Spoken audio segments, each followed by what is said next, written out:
Assalamualaikum warahmatullahi wabarakatuh. Saya Felicia Teatrisa, NIM 1914080038 akan memenuhi tugas biofisika, yaitu tentang biomaterial. Biomaterial adalah bahan teknologi kelas yang digunakan untuk mendiagnosis perbaikan atau meningkatkan fungsi pada jaringan organ manusia yang alami atau bahan buatan yang digunakan untuk mengganti dan memperbaiki jaringan hidup. Pengaruhnya tidak tergantikan. Biomaterial dapat melakukan peningkatan atau pergantian fungsi yang hilang karena sakit, cedera, dan sebagainya, tetapi tidak dapat mengembalikan penglihatan yang rusak. Biomaterial banyak digunakan dan ada banyak varietas dan metode klasifikasi untuk bahan biologis, termasuk bahan logam seperti logam alkali dan paduannya, bahan anorganik seperti keramik, bioaktif, hidroksiapatit, dan bahan organik. Bahan organik terutama bahan agregat polimer sesuai dengan sifat bahan polimer biasanya dibagi menjadi bahan sintetis dan makromolekul alami sesuai dengan penanggung bahan polimer dapat dibagi menjadi bahan bioinert, bahan bioaktif, dan bahan biodegradable. Bahan biologis steril terutama digunakan pada manusia dan persyaratan yang sangat ketat dan harus memiliki 4 karakteristik fungsi biologis mengacu pada serangkaian sifat yang harus dimiliki bahan biologis lengkap dengan fungsi biologis yang sesuai, misalnya sebagai pelepasan obat-obat lepas, lambat kinerja. Fungsi biologisnya biokompatibilitas dapat diringkas sebagai hubungan antara bahan dan tubuh hidup, termasuk kompatibilitas darah dan histokompatibilitas seperti tidak beracun dan non-karsinogenik, dan tidak ada penolakan. Kekebalan stabilitas kimia adalah tentang tahan terhadap penuaan biologis atau machinability. Biodegradable berarti bahwa bahan tersebut dapat dicetak dan didesinfeksi. Bahan logam medis bioma yang sangat baik termasuk baja tahan karat medis paduan berbasis kobalt titanium dan paduan titanium pada nikel titanium. Bentuk memori logam mulia seperti emas, perak, amalgam, niobium, tantulum, dan logam dan paduan lainnya, misalnya medical titanium dan paduan titanium tidak hanya memiliki sifat mekanik yang baik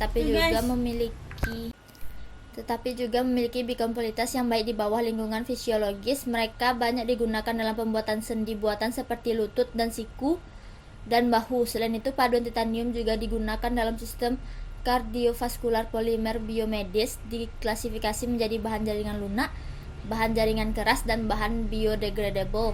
Ada puluhan bahan polimer yang cocok untuk bahan implan tubuh manusia. Bahan jaringan lunak terutama digunakan sebagai bahan jaringan membran dan tabung organ. Pembuatan film polietilen dapat digunakan untuk membuat paru-paru, buatan ginjal, dan sejenisnya. Serat polyester dapat digunakan untuk membuat pembuluh darah, piridinium, dan sejenisnya. Bahan jaringan keras termasuk akrilik, polimer, karet, silikon dapat digunakan untuk membuat tulang, buatan, dan sendi. Bahan-bahan degradable berarti polister alfatik memiliki biodegrad kemampuan dan telah digunakan untuk jahitan bedah yang dapat diterima. Bahan bioanorganik terutama mencakup biokeramik, oleh kaca, dan bahan karbon medis. Setelah biokeramik ditanamkan ke dalam tubuh makhluk hidup, lapisan apatit antelope dapat terbentuk di permukaan jaringan, sehingga dapat digunakan secara artifisial. Menanamkan akar mahkota, bahan pengisi tulang, dan bahan pelapis kaca dapat ditanamkan ke dalam cacat tulang tubuh manusia, dapat langsung mengikat jaringan tubuh, memperbaiki jaringan tulang, dan mengembalikan fungsinya.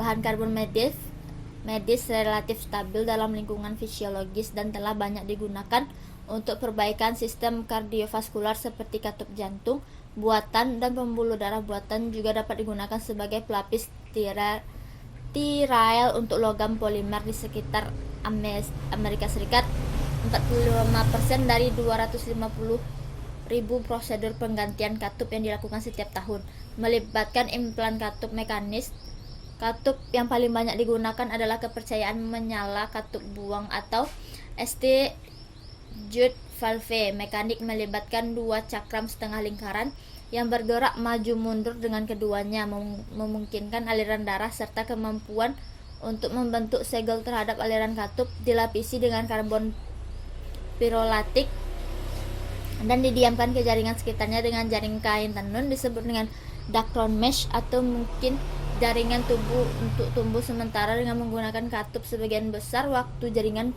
buatan tumbuh sel-sel pasien sendiri, namun ketika kerusakan sangat ekstrim sehingga tidak mungkin untuk menggunakan sel-sel pasien sendiri, jaringan buatan sel-sel tumbuh kesulitan adalah menemukan scaffold sehingga sel dapat tumbuh dan berorganisasi. Karakteristik scaffold harus biocompatible, sel dapat menempel pada scaffold kuat secara mekanis dan biodegradable. Salah satu scaffold yang berhasil adalah kopolimer asam laktat dan asam glikolat. Ayat tentang biomaterial terdapat pada surat Al-Hadid ayat 25 yang artinya, dan kami turunkan besi yang padanya terdapat kekuatan yang hebat. Terdapat juga pada surat Al-Zilzalah ayat 1 dan 2 yang artinya, apabila bumi diguncangkan dengan guncangan yang dahsyat dan bumi telah mengeluarkan bahan-bahan yang berat yang dikandungnya. Serta dalam surat An-Naziat ayat 31 yang artinya, dia memancarkan daripadanya bumi, mata airnya dan menumbuhkan tumbuh-tumbuhannya. Sekian dari saya. Assalamualaikum warahmatullahi wabarakatuh.